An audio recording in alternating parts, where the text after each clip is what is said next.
Restop Ministries here in Lebanon, Tennessee is dedicated to restoring women who have been trafficked. It offers a long-term trauma recovery program as well as educational and job training opportunities in an effort to help victims heal. It started when I was 3, actually. Galia Ahava Meira's own grandfather took that step by selling her for sex to his fellow members of the KKK. That went on up until he passed away when I was almost 7. That trauma then led to a lonely life of drug and alcohol abuse. Actually, I had been on life support for 9 days due to an overdose, and no one came to the hospital to see me, no one in my family at all. When I woke up, after they had taken the machines off, there was a social worker there from CPS, and that is how I got out. I got put in foster care. After aging out of foster care, Galia hoped marriage might provide a new start. Sadly, her husband continued the exploitation and even became her pimp. He actually would sleep with a pistol under my pillow with his finger on the trigger. For me to just be able to reach out to someone and say this is happening wasn't possible. Her breakthrough came during a secret Skype call with a trauma counselor who told Galia about Restop Ministries, Tennessee's first long-term program for female sex trafficking victims. They partnered with another agency and sent a rescue team to Ohio to get me out of that situation. These women come to us broken body, mind, soul, and spirit. We have a trauma-focused therapist, and we have clinical case managers creating comprehensive healing plans that help these women deal with whatever they need to deal with to be completely rehabilitated, made whole in Christ. Founder and executive director Rondi Smith explains the ministry's holistic approach. We tell these women when they come through the door, your life has been hard, but the bravest thing you've ever done is walk through these doors, and the healing journey is going to be just as hard.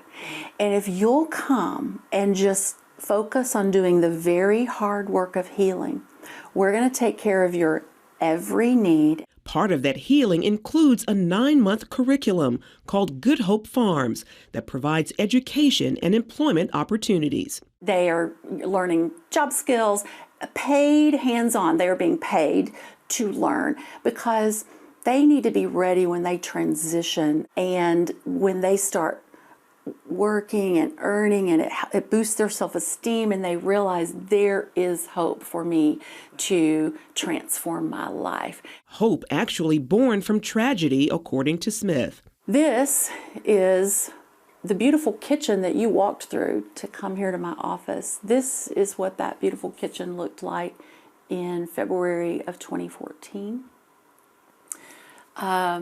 The matriarch and patriarch who lived in this house were murdered. A bomb exploded in their kitchen. While seeking a location, she met that couple's daughter who co-owned the property. Laura said, my mother always wanted to serve the last and the least and the lost. She was the kind of person who wanted to give radical hospitality to broken women. She always wanted them to have a place at the table. Everybody needed a home, and she said, I can't imagine a better legacy for the memory of my mother, who was the one who named this property when they moved in, Good Hope Farms, because she said to her children and kids, we don't just have a hope, we have a good hope, and his name is Jesus Christ. After purchasing the 25-acre property, the growing ministry focused on cultivating that hope, turning evil into good for Laura, her family, and many trafficking victims. We have seen in our 8.5 years being open, 57 souls who have come through. And you might say, well, that doesn't sound like a lot for 8 years. Remember, they can stay here 2 full years. So many of them now are living independently for the very first time. They get their driver's license for the first time when they're here. We had a resident who came here with no teeth because her pimp had knocked them out with a bat. and she got a new smile. Due to this type of trauma, the ministry must take care in its approach to sharing the gospel. And Smith says testimonies of lives changed are especially gratifying. We have a group of women right now. They've claimed a church here in town. They go together as a community. They love it. They are on fire.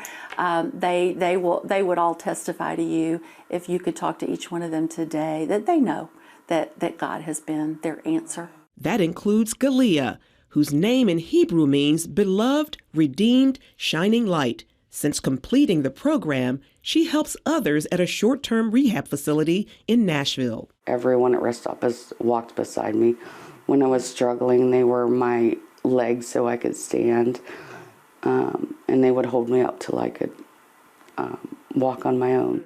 Watching my clients come in broken and hopeless and helpless to the day they leave, and watching that transformation is one of the greatest blessings. A transformation she hopes to provide to other survivors. There is love out there, the love of Jesus and those people he put in the path, but you don't have to do it alone. There's hope, there's healing, there's freedom. Charlene, CBN News, Lebanon, Tennessee.